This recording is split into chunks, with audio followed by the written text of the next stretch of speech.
Hello, everyone. Welcome to Saturdays with Tara.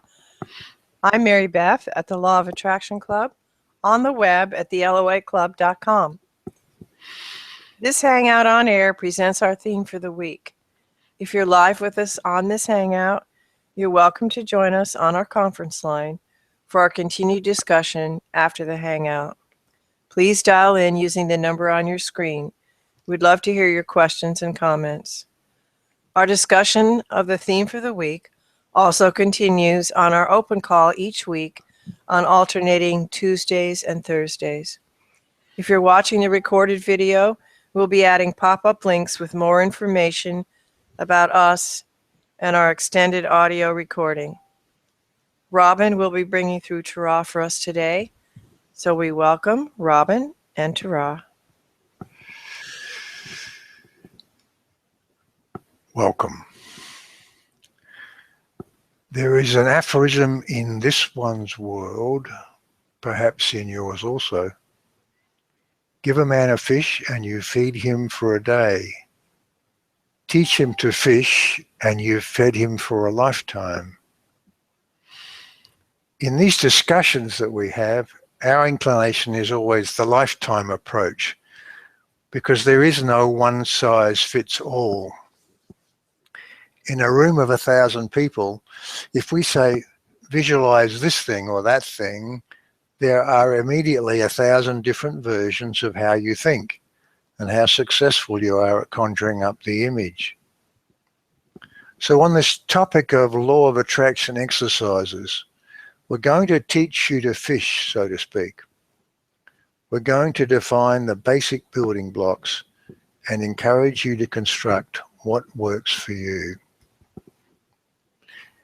In this process, we're going to restate the elegantly simple truth about who you are and how and why you create things.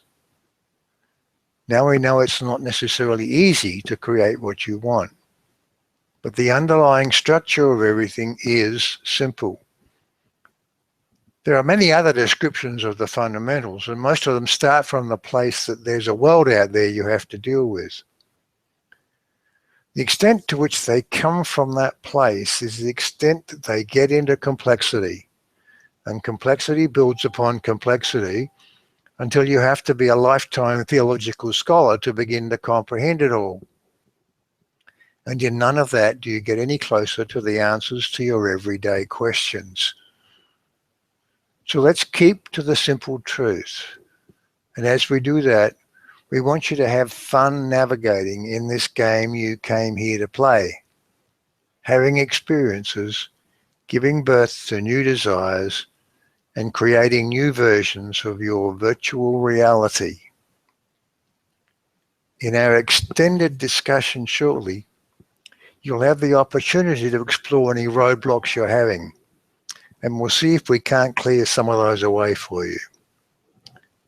Let's start here. There are physical things you do, actions, and there are mental things you do, thoughts. Everything you do is either an action or a thought. You seem to exist as a physical entity in a physical space-time world. That's the world of action.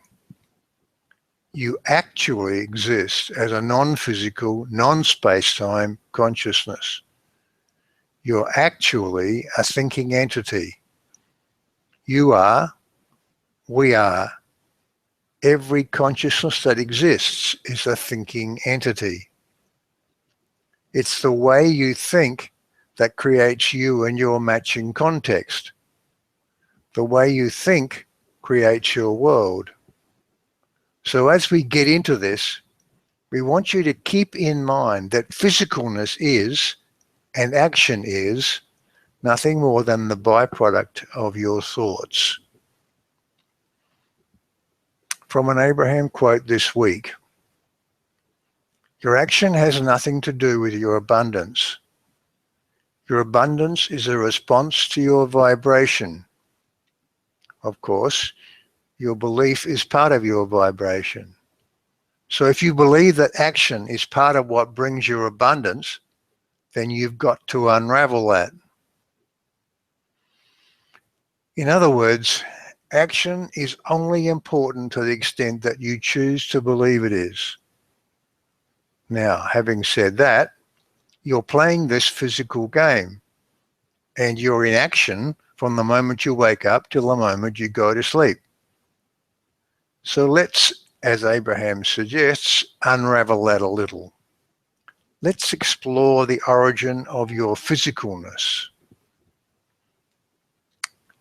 Thoughts are real. Physicalness is unreal. Your experiences are real. The physicalness in which you seem to be having those experiences is a virtual reality created by thought. Now we know that not one of you is using conscious effort to create that virtual reality, but all of it conforms to the decisions you've already made.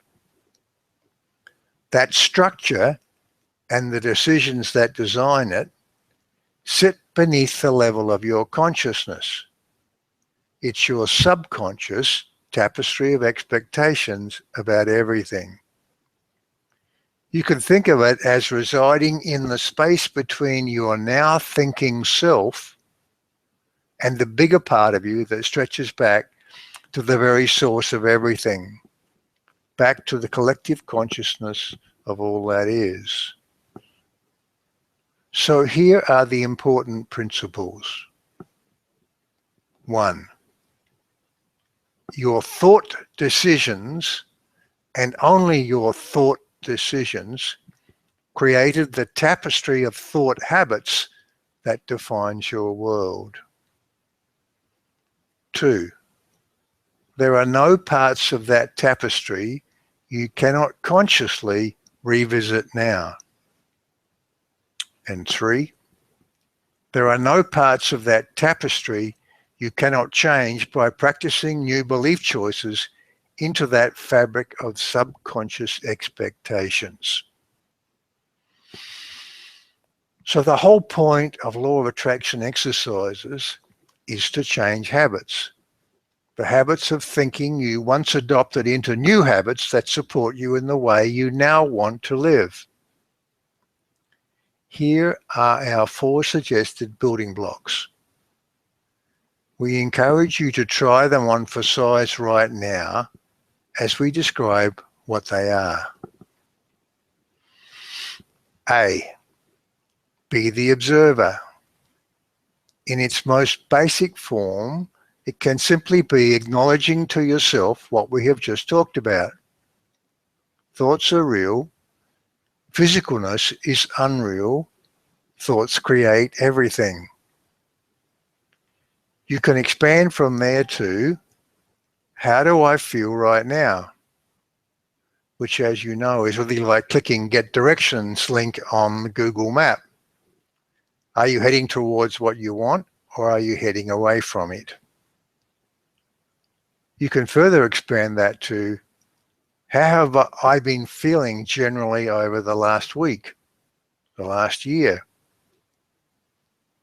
Observer mode is like being in the stands at the same time as you are on the field. It's stepping outside yourself and seeing yourself in a greater context. B. Ask yourself, what do you want? What do you want now? Take a moment here to acknowledge the power that you have. Because if you feel powerless, your desire cannot flourish. There is nothing you cannot be, do, or have. Nothing you cannot change. Now, what do you want? It could be in general, or it could be, what do I want now in response to something immediate? This could be compiling a list, or it could be revisiting and reminding yourself of the things you've already written down, or it could be rewriting that list. This is what defines the being we'll be using in our example shortly. C, letting go. Ask yourself, what's getting in the way of you believing you can have that? And of course, we're not talking about worldly things. Those aren't real. What's really getting in the way of you adopting a new belief? Go inside. This is that revisiting we talked about in 2 above. Go back into that subconscious tapestry and see the old thought habit that's holding you back. Bring it out of the shadows of your mind into the light of day and see it for what it is, an old choice, a well-practiced choice perhaps.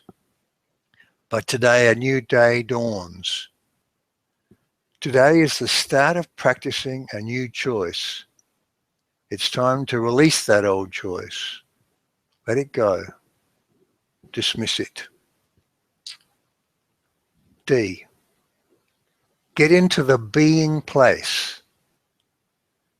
This is the imagine of being in the place of having what you want.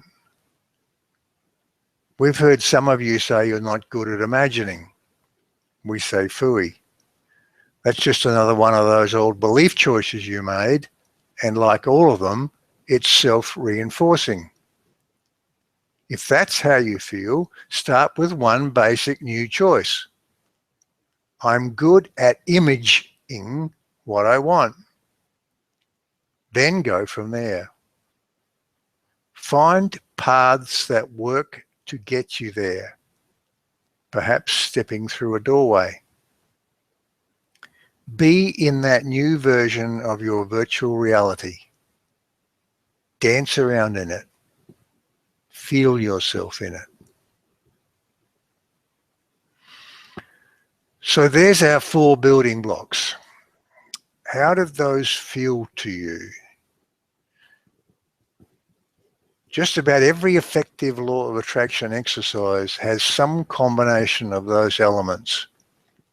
So if changing your life in some way is important to you, and of course it is, or you wouldn't be here, don't let this opportunity become a tomorrow, tomorrow, tomorrow thing. If you will commit to building and using some exercises, you will change your mind habits. And you'll find that you get so comfortable with the essence of these ideas that you start to weave them seamlessly into your life. And you step more and more into a world of peace and power, fun and freedom, connection and connectedness. Let's give you an example of using these in an exercise. One we suggested recently. The about face exercise. This can be short. We suggest about 15 seconds, although you can do it for longer or in less time once you get the process down. Steps 1 and 2 are really versions of A above, observing. Step 3 is a version of D, being. Try these with us here and now. 1. Firstly, just mentally stop and observe yourself playing this game of life on earth.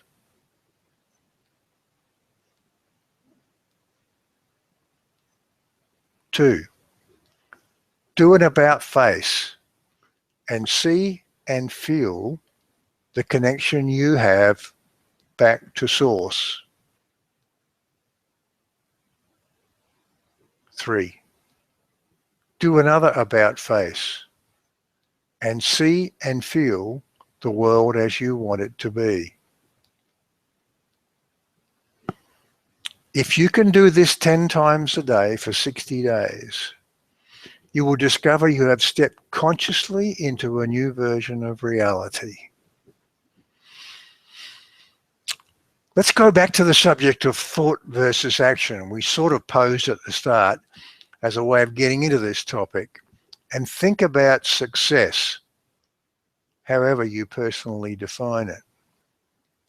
Let's examine this question. Is hard work, and by that we mean struggle or doing things you don't want to do, necessary to achieve success in your world? Well, we'll start by saying that if you are not lined up with what you want, there's no amount of work on the planet that will get you there. And if you are lined up with it, then no work is necessary. It will all feel like flowing with the current.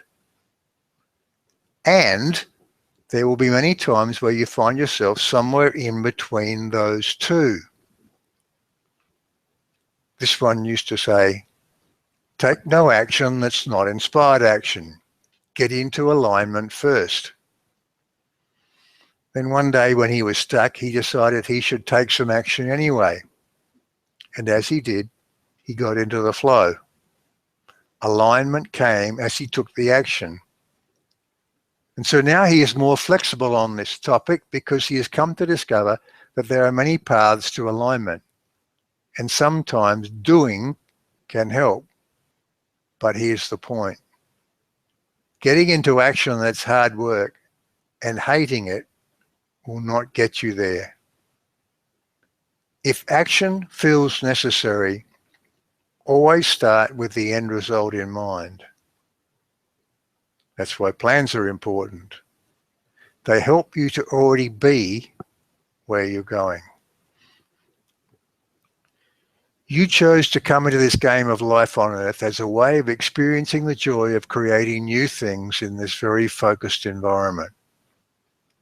So the greatest joy you can experience is to get your hands in the clay and fashion something in line with your desires, whatever they may be. New choices and new creations are what you are here to experience. And law of attraction exercises are powerful tools you can use. As always with these short introductions, we are conscious that there may be some very big and perhaps new ideas in all of this. And we welcome this opportunity to mix it up with you and answer any questions you may have.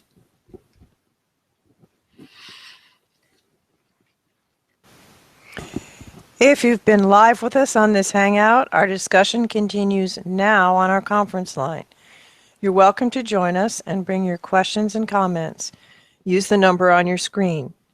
If you're watching the recorded video, click the pop-up links on your screen for more info about us and the audio of the full call.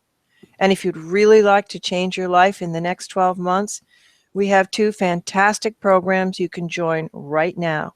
Check us out at theloaclub.com/programs.